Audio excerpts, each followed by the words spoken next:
వాన వచ్చేటట్టుంది, రా గౌరీ వెళ్ళిపోదాం. అబ్బా పదమ్మా వెళ్దాం. బావా పొద్దుపోయింది, వాన కూడా వచ్చేటట్టుంది. నా రైల్లో వెళితే ఆలస్యం అవుతుంది, నాన్న తిడతాడు. నీ బండ్లో దింపే బావా. అవును బాబు గారు, కమలమ్మని మన బండ్లో తీసుకెళ్ళండి. పాపం అమ్మాయి కులాలు ఒంటరిగా వెళ్ళలేదు, తీసుకెళ్ళండి బాబు గారు. అలాగే పద.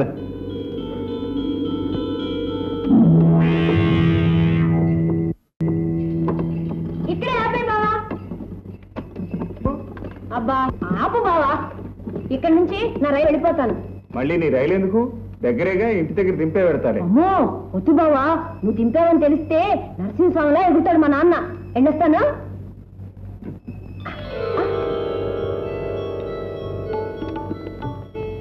ఎందుకు ఆపావు బావా? నేనెక్కడాపాను? మరి కొంగు పట్టుకొని లాగావుగా. ఓ ఇదే, మరదలు అని సరసం ఆడారు. ఓ బావా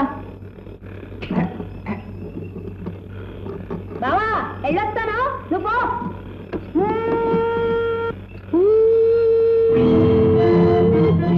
ఏంటి బావే? పొద్దుపోయింది, ఈ వెర్రి ముద్ద ఇంకా ఇంటికి రాలేదు. ఆయన వచ్చారంటే వీరభద్రుడిలా విరుచుకు పడతారు. ఏమే ఇంతసేపు ఎక్కడికి వెళ్ళావే? ఏమయ్యావో అని గుండెలు దడదడలాడుతున్నాయి.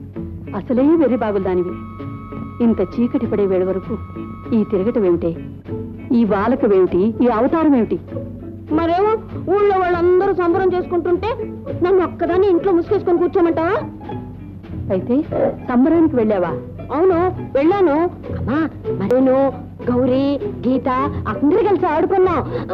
ఆ తర్వాత ఏమో తావే నన్ను బండిలో దింపాడు. నిన్న అక్కడికి ఎవరు వెళ్ళమన్నారే? వాళ్ళు సంబరం చేసి సంతోషంగా ఉన్నందుకు మీ నాన్నగారు చిందులు తొక్కుతున్నారు. ఇంకా నువ్వు అక్కడికి వెళ్ళామని తెలిస్తే ఇల్లు పీకి పందిరేస్తారు. అరే పందిరా? అమ్మ ఎలాగో పందిరి వేస్తున్నారు గనక నాకు బావకు తొందరగా పెళ్లి చేసేమ్మా. సరే సర్లే, బావతో నీ పెళ్లి కాదు, నువ్వు వాడి బండికి వచ్చావని తెలిస్తే ఆయన ముందు నా పెళ్లి చేస్తారు. అందుకనే జరిగిన విషయం నాన్నతో చెప్పనుగా. నీకు ముగ్గులు ఎడవే రాదు, నేను నేర్పిస్తాను. అమ్మో తల్లి, వేసిన ముగ్గులని సెడగొడతావు. మీ బావ పెరట్లో ఉన్నాడేళ్ళు. అలాగే బావ బావ. ఏమిటి మా చిన్నారి మరదలు ఇంత ఉదయాన్నే వచ్చేసింది? వచ్చేయటం ఏంటి? నిన్న రాత్రి నిన్ను వదిలి వెళ్ళకూడదని అనుకున్నాను తెలుసా? అది సర్లే గాని, ఇంతకీ మీ నాన్న ఏం చేస్తున్నాడు? అసలు మా నాన్నకి ఏమన్నా వస్తేగా చేయటానికి, ఆఖరికి నా పెళ్లి కూడా చేయడు. బావా నిన్న నేను ఇంటికి వెళ్ళేసరికి అమ్మలేదు, ఏదో చిన్నపిల్లని అడిగినట్టు ఎక్కడికి వెళ్ళావు, ఏం చేశావని ఒకటే ప్రశ్నలు బావా. అవును, నువ్వు చిన్నపిల్లవేగా మరి. ఓ బావా, నేను పెద్దదాన్ని అయిపోయాను కదా. బావా నిన్న సంబరానికి వచ్చానని నీ బండిలో దిగి అమ్మకు చెప్పేసరికి తిట్టేసింది. అందుకే నేనేం చెప్పలేదు బావా. మంచి పని చేశావు బావా. మరేమో ఆ విషయం మా నాన్నకు తెలిస్తే నన్ను చంపేస్తాడు. చెప్పకే. నేనేమైనా చెప్తే వింటాడా మీ నాన్న? విరుచుకు పడతాడు. అందుకే నాన్నతో మాత్రం చెప్పొద్దు. అలాగే వస్తాను బావా. రమ్మని కానీ వచ్చేసేవే, నాకు చాలా సరదాగా ఉంది. వచ్చి నువ్వు రమ్మంత రానేటు మావా. కొంచెం దగ్గర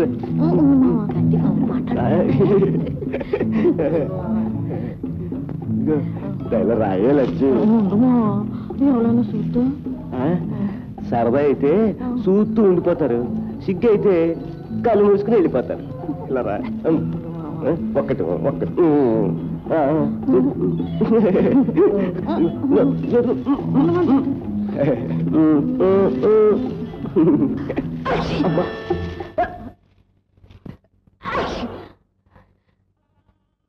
ఇక తుమ్మలే, మీ సంగతి మీరు చూసుకోండి. అమ్మో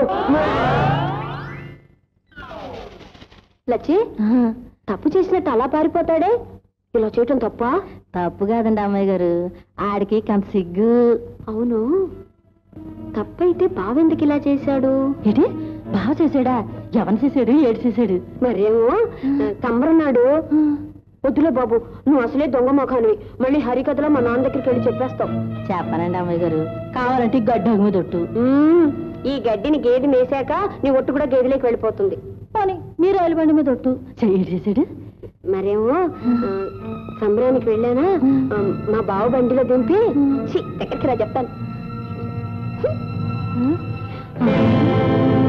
రామ గౌరమ్మ తల్లి పొద్దెక్కింది, మంది ఆలస్యం. గౌరీ చేయి తగిలితే ఈ నేలకే ప్రాణం వస్తుంది. బాబు గారు మరీ పోవరకండి, పట్టుకోలేను దాన్ని. చాలే ఊదేవమ్మ తల్లి, నిన్నే నమ్ముకున్నవాళ్ళం. ఈ మట్లో పుట్టాం, ఈ మట్లో పెరిగాం, ఈ మట్లోనే కరిగిపోయే మడుసులో. మా కడుపు నువ్వే నింపాలి, మా కన్నీళ్లు నువ్వే తొడవాలి.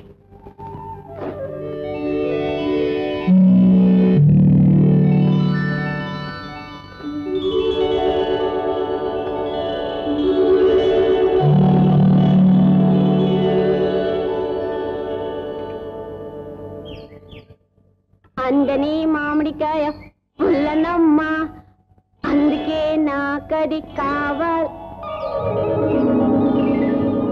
అమ్మాయి గారు, అమ్మాయి గారు, ఏమి అమ్మాయి గారు కళ్ళు తిరిగినాయా? మామిడికాయ కోద్దామని గెంటానా, కళ్ళు తిరిగింది, కింద పడిపోయాను. కడుపులో తిప్పుతోంది. అమ్మాయి గారు, అమ్మాయి గారు, ఏమిటి? ఏం జరిగింది?